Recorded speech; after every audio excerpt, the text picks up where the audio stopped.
Assalamualaikum warahmatullahi wabarakatuh.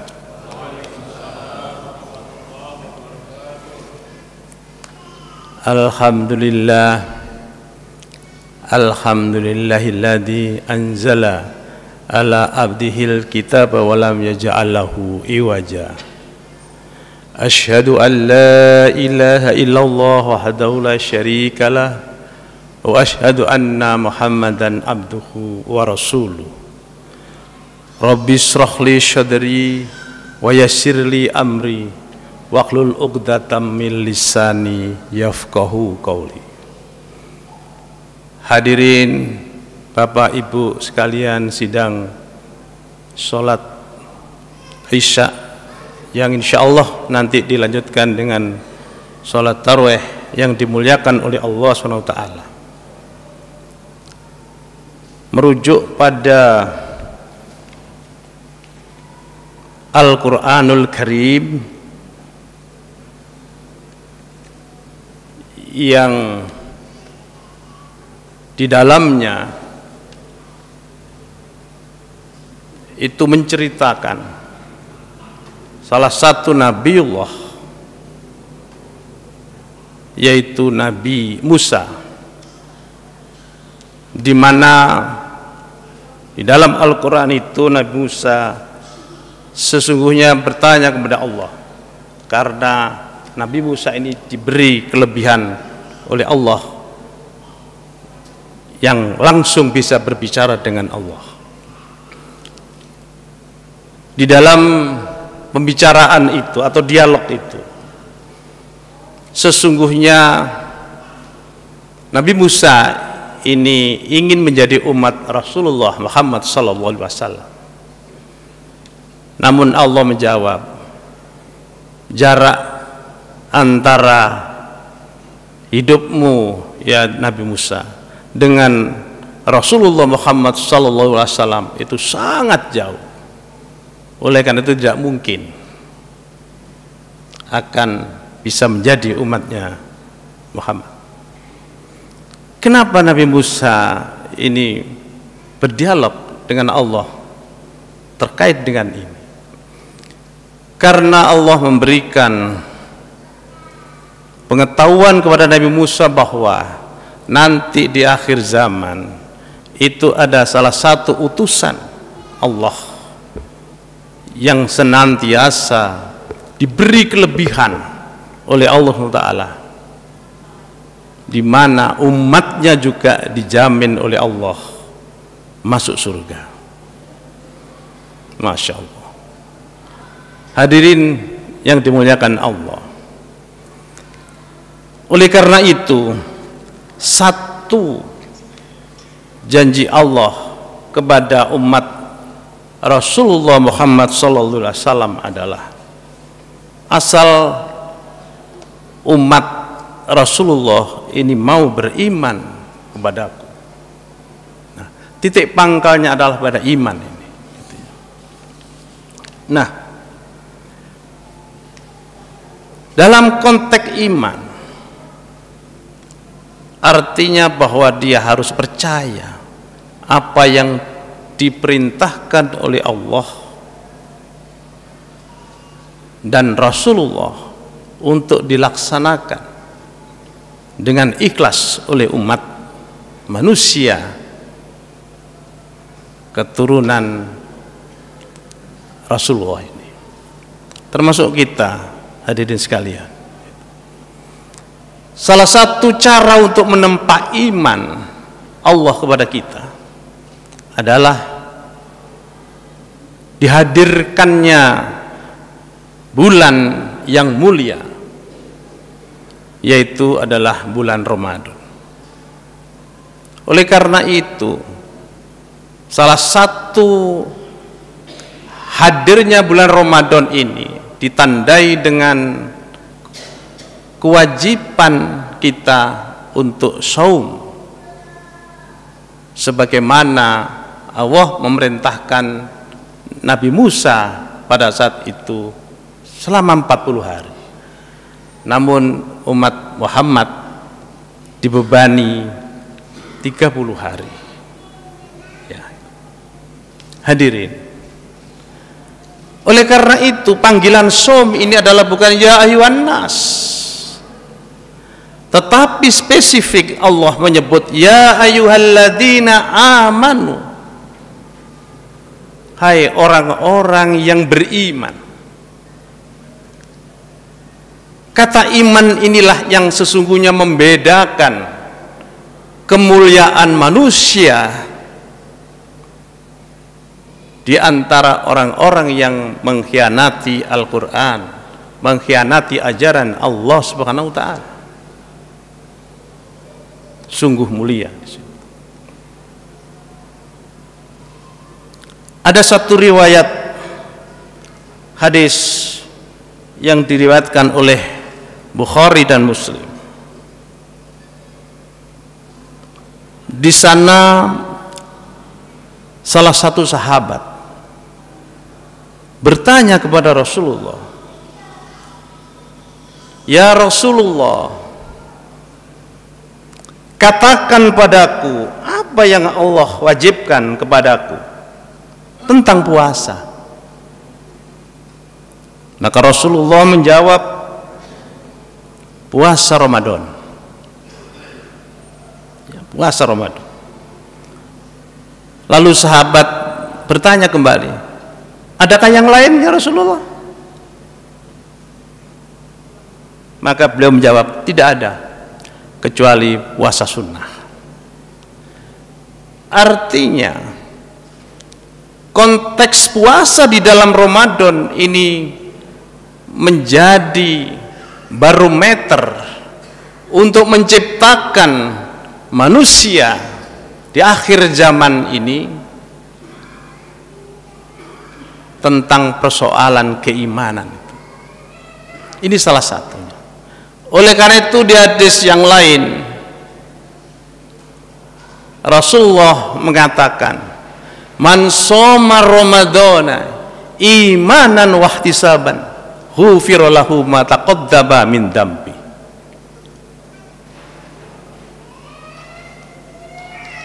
Dan barang siapa saum atau berpuasa di dalam bulan Ramadan, maka insya Allah dosa-dosa yang telah lalu itu diampuni oleh Allah SWT. Artinya Allah memiliki mekanisme terhadap pengampunan kepada umat manusia setelah Rasulullah Muhammad SAW. Dalam 1 tahun dosa itu akan dihapus dalam waktu 1 bulan, yaitu di Ramadan. Dalam waktu 1 minggu dosa itu akan dihapus melalui sholat Jumat. Dan kalau ini menjadi sebuah mekanisme sekaligus membangun sebuah keimanan, maka Ramadan ini adalah sesuatu yang paling nikmat sesungguhnya.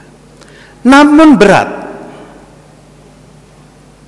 saya katakan berat adalah karena puasa di dalam bulan Ramadan ini memiliki waktu yang sangat lama. Ya, apalagi di daerah tropis seperti ini bisa 12 jam. Apalagi di daerah-daerah yang lain, kadang-kadang semalamnya itu bisa hanya 2 jam. Puasanya yang lebih lama. Tetapi kita bisa menikmati seharian itu dengan sungguh-sungguh. Kita bandingkan sholat berjamaah maksimal dengan zikir paling-paling tidak sampai 10 menit. Ya. Zakat jumlahnya hanya sedikit, itu pun kalau zakat fitrah dilaksanakan 1 tahun sekali. Tetapi Ramadan ini adalah bisa sampai antara 29 dan 30 hari, di mana kebiasaan-kebiasaan manusia memenuhi kebutuhan fisiknya itu adalah pada siang hari. Namun diminta oleh Allah untuk menahan diri karena nanti di malam hari itu insya Allah dibolehkan untuk menikmati berbagai hal.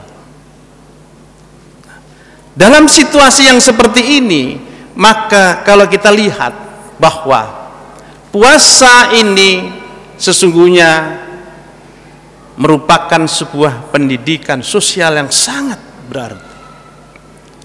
Pertama, dalam konteks waktu, maka kita selalu menghargai waktu dan disiplin, bahwa ketika diketuk oleh Allah di dalam bulan Ramadan, maka saat itu pula dengan ikhlas kita menjalankan puasa itu mulai terbit fajar sampai ke tenggelam fajar. Maka menghargai waktu ini dengan modal disiplin ini menjadi sebuah bagian daripada ujian kesabaran umat manusia. Oleh karena itu, ketika menghadapi berbagai hal, maka harapan Allah manusia ini bisa senantiasa sabar menghadapi ujian itu. Itu yang pertama. Yang kedua, dengan puasa Ramadan kita sesungguhnya bisa merasakan ternyata kalau kita ini tidak kemasukan makanan, minuman pada siang hari, kita terasa haus, kita terasa lapar, dan saat itu pula kita mengingat yang ada di sekeliling kita, bahwa banyak masyarakat kita yang terkadang tidak bisa menikmati makanan maupun minuman di siang hari. Dan dari situlah kemudian kita mendapatkan pelajaran empati kita terhadap masyarakat yang lain. Inilah yang barangkali perlu kita kembangkan, bagaimana kita membangun empati. Kita mengingat saudara-saudara kita yang kelaparan, saudara-saudara kita yang ditindas, saudara-saudara kita yang diembargo ketika dia tidak memperoleh makan dan minum. Dan itu sudah kita rasakan pada saat kita puasa Ramadan. Kemudian harapan terakhir Allah dengan kita berpuasa adalah la'allakum tattaqun, dengan harapan bahwa kita bisa meningkatkan ketaatan kita kepada Allah dan Rasul-Nya. Dan ketakwaan inilah merupakan sebuah puncak pengabdian manusia di hadapan Allah melalui pelajaran-pelajaran yang disampaikan oleh Rasulullah SAW. Oleh karena itu, marilah hadirin sidang sholat tarawih yang dimuliakan oleh Allah, jangan sia-siakan di dalam bulan Ramadan ini. Ada dua peristiwa besar di dalam bulan Ramadan ini. Yang pertama adalah kita diperintahkan untuk berpuasa. Yang kedua, sesungguhnya pada bulan Ramadan ini ada satu peristiwa, yaitu diturunkannya Al-Quranul Karim, di mana Ramadan dan Al-Quran ini merupakan dua cahaya yang insya Allah nanti akan menyinari dua kegelapan, yaitu kegelapan di alam barzakh dan kegelapan pada saat terjadinya kiamat. Insya Allah Al-Quran dan bahasa Ramadan inilah yang nanti akan memberikan syafaat kepada kita pada saat kita menghadap kehadirat Allah SWT. Oleh karena itu, jangan kemudian berpaling kepada Al-Quran, karena Al-Quran ini adalah merupakan sebuah petunjuk dari Allah. Oleh karena itu, di dalam surat An'am ayat 155. Di dalam penggalan Al-Quran, ayat itu dinyatakan bahwa fattaba'uhu, maka ikutilah. Sehingga ketika kita mengikuti Al-Quranul Karim, maka harapannya adalah la'alakum turhamun, yaitu akan mendapatkan sebuah rahmat dari Allah melalui Al-Quran. Oleh karena itu, perbanyak membaca, mengamalkan Al-Quran. Ini adalah suatu hal yang penting di dalam kehidupan sehari-hari.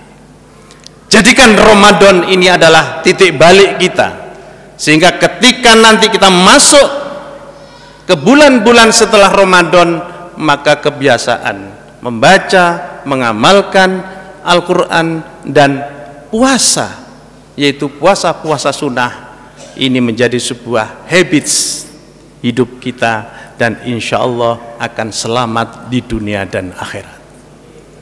Bapak Ibu, demikianlah yang bisa saya sampaikan. Mudah-mudahan sekelumit informasi ini bermanfaat, terutama bagi saya sendiri pribadi, dan saya berharap bisa bermanfaat bagi Bapak Ibu sekalian yang dimuliakan oleh Allah SWT. Terima kasih. Kami akhiri. Wassalamualaikum warahmatullahi wabarakatuh.